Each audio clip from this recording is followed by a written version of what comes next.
Okay, I thought I'll just make a quick video for some of our patients and also for some of our referring dentists, just to show how when we do implant crowns, quite often we make our own crowns, and this is quite advanced technology using CEREC machine. And I just want to show you, well, where we start is we have the block, the pre-made block from lithium disilicate, and you see the little hole in there. And on that side, the top end is just for the screw channel where the screw is going to go down, and this end is where the little connector fits into. Let me just get this off the model.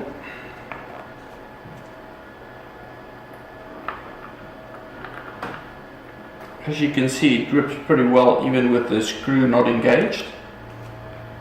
So this is perfect match, perfect fit for what we call the tie base or titanium base to fit into the CEREC block.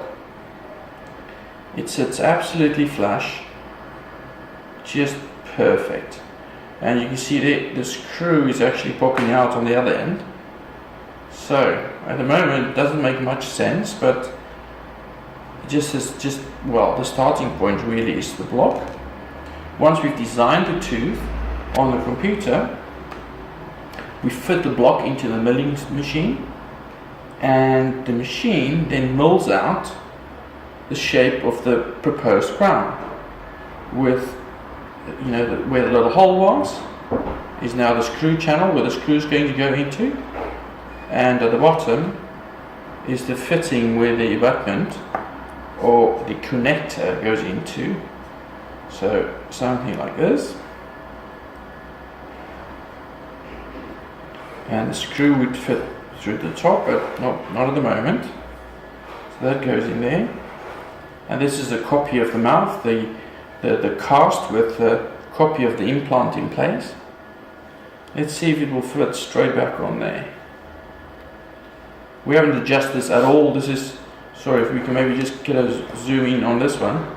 This is just how it came out of the machine, and quite often that little bit breaks off in the milling process, but in this case it's still there, so I think it's a good demonstration of what it looks like. So I'm not going to break this off now, but typically we would break that off, and oh, where's my button? There we go. So this would go onto the connector, and that goes into the implant. We will adjust the contact so it's got a perfect fit with the two neighboring teeth, and eventually the screw will go in top, and that will be screwed into the mouth. But of course without this bit here, and at the moment it's still purple or mauve, so it means it still needs to go into our little furnace at, I'm not sure what degrees, but it's very hot. It's around 700 or 800 degrees, and then what is now purple then becomes the tooth colored, and these, even though it's purple, they come in different colors for the end product. So this will become a very nice looking final implant crown, tooth colored. And what we do, we cement these bits together outside of the mouth so that we can clean it up properly, and then this will be screwed in place, and of course we fill the little screw hole with a nice tooth colored material. And that means there's no excess cement that could accidentally seep out under the gum. Excess cement is one of the leading causes for long-term infection around implants, and when you have an infection on an implant, it's really difficult to get rid of.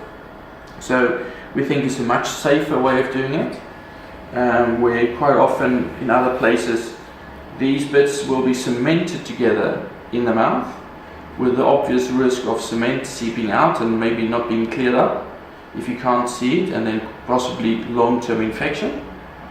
And the other thing is, if that cement you can either use a permanent cement or a temporary cement.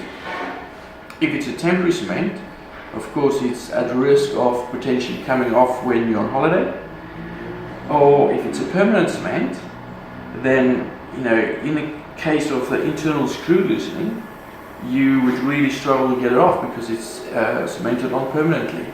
So we just think this is a much more predictable, safer way of making an implant crown, and it means it's easily retrievable if ever we need to take it off and investigate or clean things up.